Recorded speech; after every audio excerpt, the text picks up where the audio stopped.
All right, hello AP Computer Science students. Um, Today we're getting to the end of the chapter 5 on methods. All right, and this is a lesson that I found pretty hard for students, but I think it's really the goal of this chapter, which is to basically organize our code into tiny little pieces, little methods, program those pieces, and then stick it all together to make the big program run. Okay, and so the reality is when you program in real life, you don't make one giant main method and have all your code in there, right? It's hard to work with, it's hard to modify later on. It's just not very practical. Okay, so this is a picture of my professor, Nick McPhee from college, and he did a really good job of preaching how to organize your code in a way that's readable, easy to make changes down the road.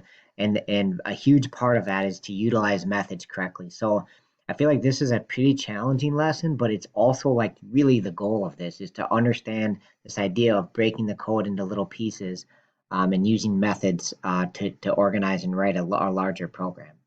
Okay, so just think about the benefits of methods are you can reuse the code, right? Use it anytime you need it, just call it. It's easy to understand oftentimes, right? Like you hopefully even, a novice could tell you that this just finds the sum of A, B, and C, right?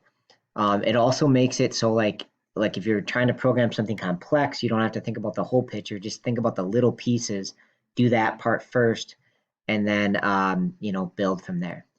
Okay, so what I actually want to do to try to demonstrate this is to go back and do the monster program again, but do it with methods.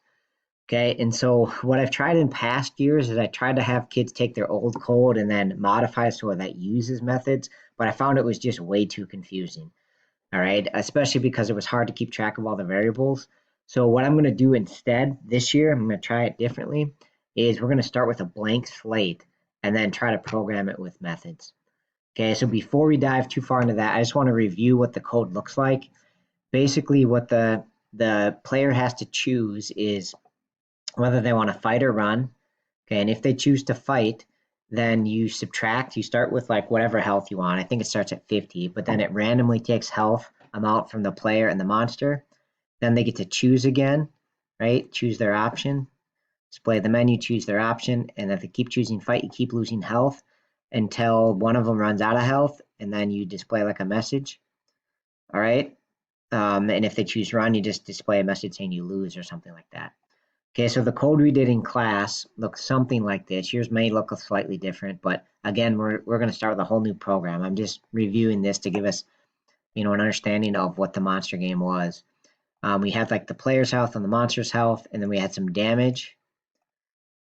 These variables represented what they wanted to do. The choice was whether they wanted to fight or run. And to make the code a little more readable, we made some ints called fight or run to represent the different cases.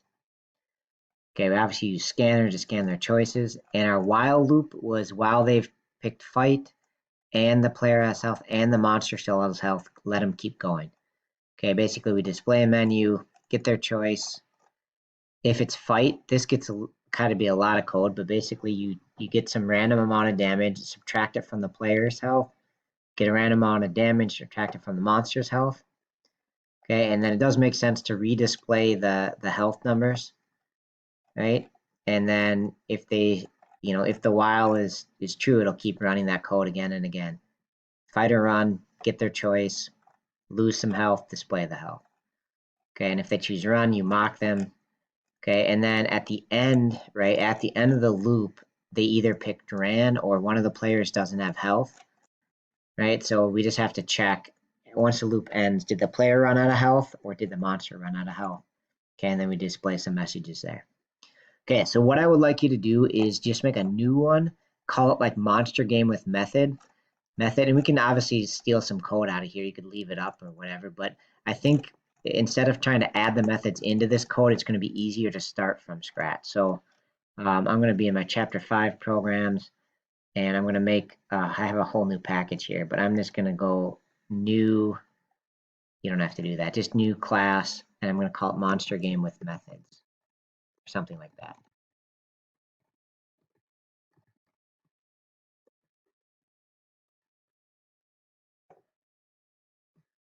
Okay, so I've got a whole new one, make my main method.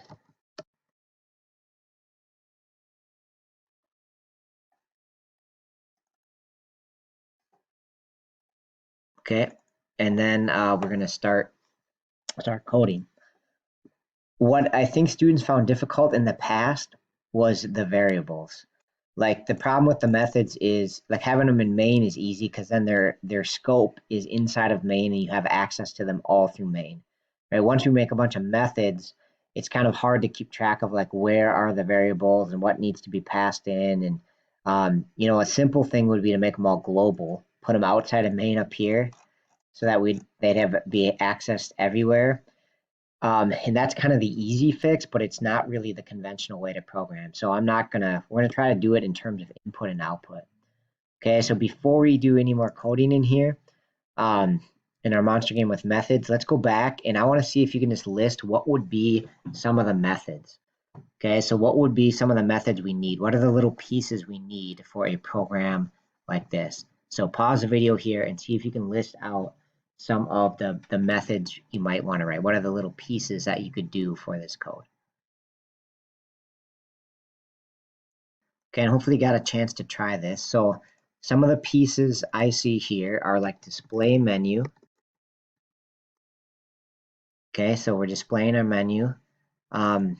We've got to get user's choice, like get whatever they choose. And there's no one right or wrong answer to this. You could have actually combined those two into a single method. That might have been a logical choice. But we're definitely going to need, I think a good method here would be to get random damage. Since we need to do random damage to both players, to have a single method that does that would be helpful. We could also do like subtract from health there, but for now, let's just do get random damage. All right. And then let's see what else. We displayed the menu, user's choice, get the damage. I guess we need to subtract the damage from their health at some point, and maybe we'll do that in this method. I'm not really sure yet. I'm just kind of talking out loud here, to be honest. We're definitely going to need to display health, where we display the two health options. Right? I think that would make sense. Okay, and then at the end here, we have like we're displaying like the end message. So display end message. Okay, and that sort of depends on like what methods depends. There's an if there. If you look back, there's an if based on their health, right? Or the health of the player and the monster. Okay, so now for the really tricky part, right? Those are the pieces. But instead of making all the stuff global, and I think just to make it simple, maybe we'll make these ones, since these are final and don't change, these would be okay as globals.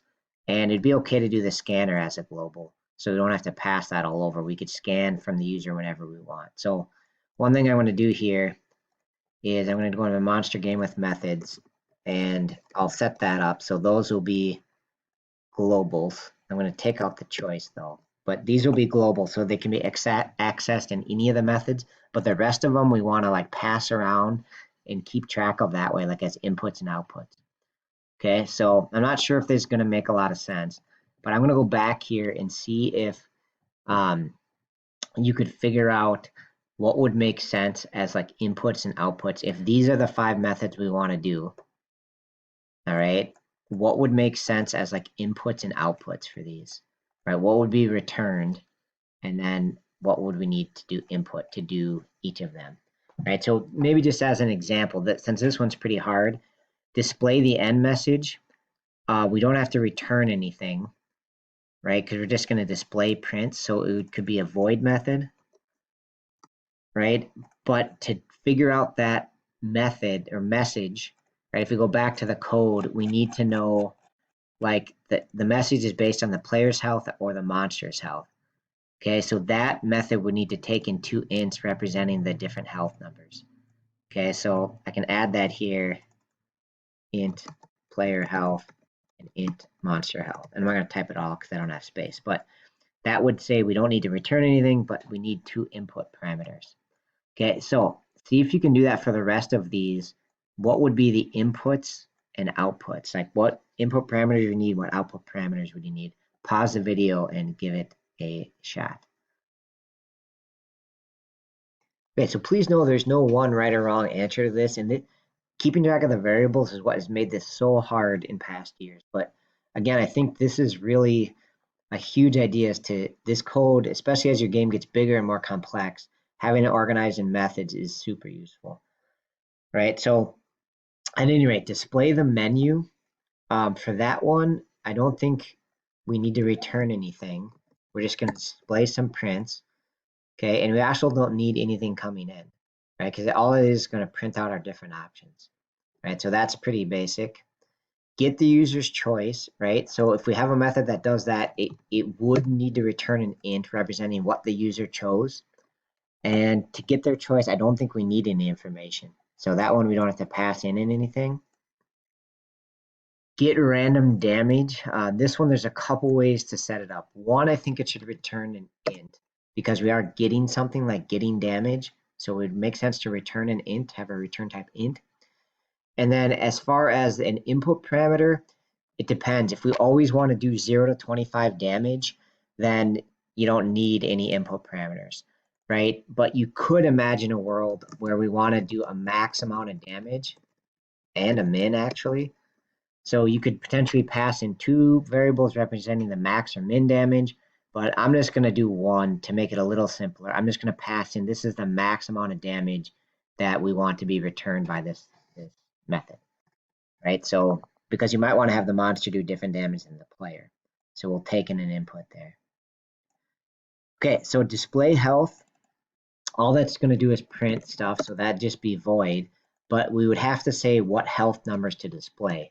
So this would need to take in the player's health and the monster's health, right? So it would take in two ints, player's health and monster health. All right, so we already talked about display and message, right? So that would be this code broken up into 5 little tasks, okay? And then from there, we could start to program those tasks. Thank you for watching. I'm going to make another video that starts to do the coding, but this is just the basic setup. So I'll make a second video here coming next.